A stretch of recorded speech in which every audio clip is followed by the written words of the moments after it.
When Jesus came down from the mountain, great crowds followed him. And then a leper approached, did him homage, and said, Lord, if you wish, you can make me clean. He stretched out his hand, touched him, and said, I will do it. Be made clean. His leprosy was cleansed immediately. Then Jesus said to him, see that you tell no one, but go, show yourself to the priest and offer the gift that Moses prescribed. That will be proof for them. So this, I've heard a lot of people say things kind of half-heartedly because it's not like a huge thing, right? But like when Jesus does a healing like this and says, um, don't tell anyone, like just go and just go show you that. Because I mean, honestly, the Old Testament there were things written in it that allowed for, okay, if you're healed from leprosy, this is what the sacrifices you make. Until Jesus came, or actually, I guess maybe not completely, because I think Elijah healed from leprosy as well. But there wasn't leprosy just didn't usually get better on its own, you know? And so, this was something that was probably appear kind of unusual in the temple, giving these sacrifices for cleansing from leprosy. But I've always thought about it. I've heard some people say even Jesus had a sense of humor, telling people not to tell anything. But I think that sometimes I think Jesus was saying that for their sake, because if you think of the instance where Jesus heals a man born blind, and then his family is taken in. He's taken in before the Sanhedrin and questioned and kind of grilled, like, who is the man who did this? What do you have to do with him?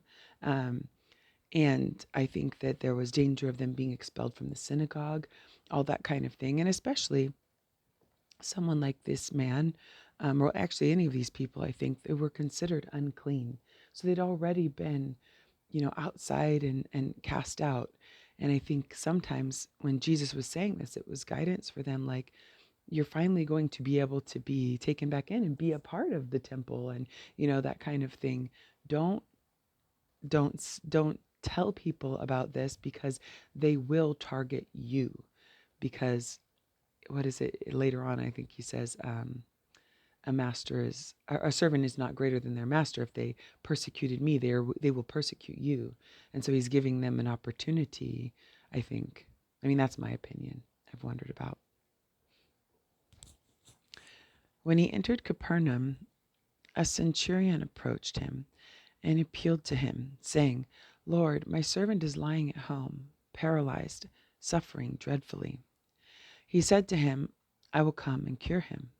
The centurion said and replied, Lord, I am not worthy to have you enter under my roof. Only say the word, and my servant will be healed. For I too am a person subject to authority, with soldiers subject to me. And I say to one, go, and he goes, and to another, come here, and he comes, and to my slave, do this, and he does it. When Jesus heard this, he was amazed, and said to those following him, Amen, I say to you, in no one in Israel have I found such faith. I say to you, many will come from the east and the west and will recline with Abraham, Isaac, and Jacob at the banquet in the kingdom of heaven. But the children of the kingdom will be driven out into outer darkness, where there will be wailing and grinding of teeth. And Jesus said to the centurion, You may go. As you have believed, let it be done for you. And at that very hour, his servant was healed.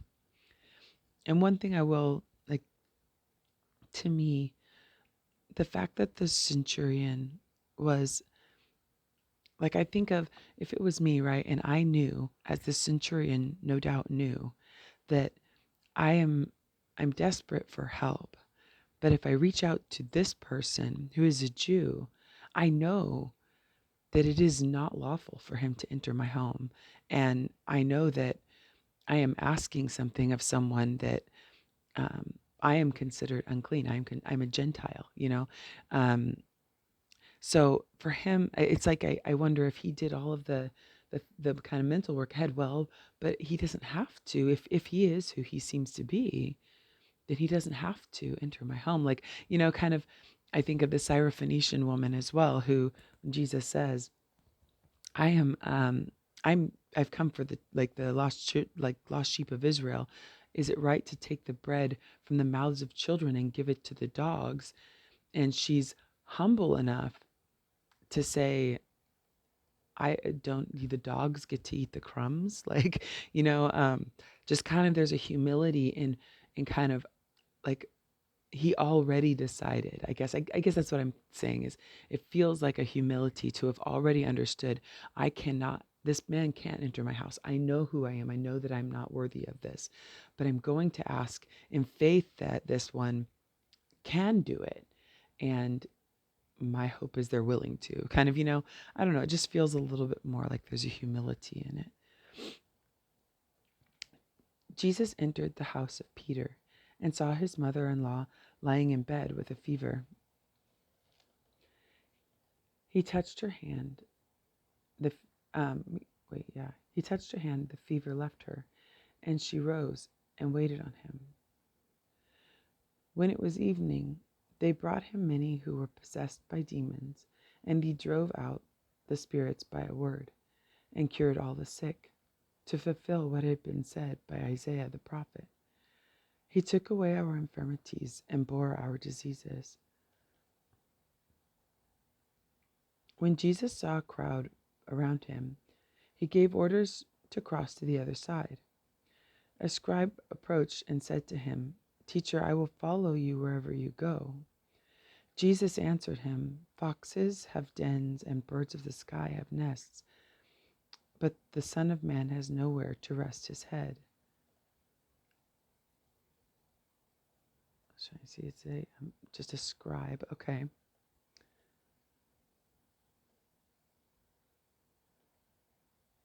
Another of his disciples said to him, I don't know, "Lord, let me go first and bury my father." But Jesus answered him, "Follow me and let the dead bury their dead." So the thing here that jumps out to me is that it's a scribe. It's somebody, and I understand, honestly, it's, okay, I won't go there because it's a long story. But I understand that at the time, when a person, so one of the things when Jesus said to the fishermen, right, "Follow me," that was a really big deal, because these younger men, you would, if you wanted to, um, like become a scribe or Pharisee or whatever, you kind of had to have almost like a sponsorship. And so somebody who was a teacher or a scholar or something would have to kind of like, you would ask to follow them, and they would accept you or not accept you, right? And then they would take care of you, kind of like you would come to their house, like they would care for your needs and continue to teach you. You would be their student. It honestly, for me, the only way I can really like visualize it is like, because I've seen way too many kung fu movies. And that's kind of how the masters were. Like, teach me, but it really means let me move into your house while you teach me, and kind of like apprentice me, right? And so when this scribe is saying, "I will follow you wherever you go," he's wanting to become his apprentice. But Jesus is saying that um, apprenticeship with me is not what you're imagining. Like I don't have a place to go. I don't, I'm not going to care for your needs in a home in the normal way. And I think this other disciple, I have heard this means something different. I don't know. Like I said, I've heard so many different things in churches. I'm never 100% sure, because sometimes it's conflicting things. But anyways, um, follow me and let the dead bury their own dead.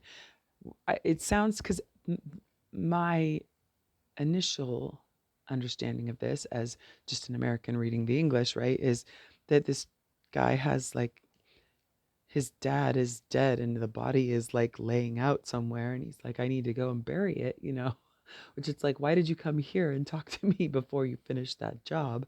But I've heard that this actually means like his father is old and is going to die soon. And he's saying, let me finish, like take care of my father and then bury him when he dies. Then I am free from this obligation.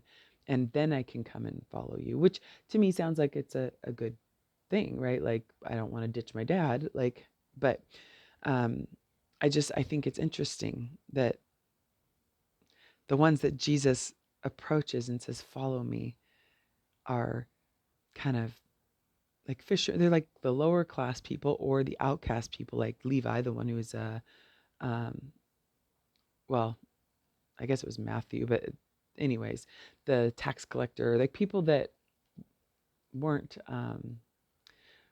were probably had given up hope of anybody ever selecting them to be their apprentice, or to be an apprentice, And so I just think it's interesting that the ones that maybe were the type that they weren't the ones that Jesus called.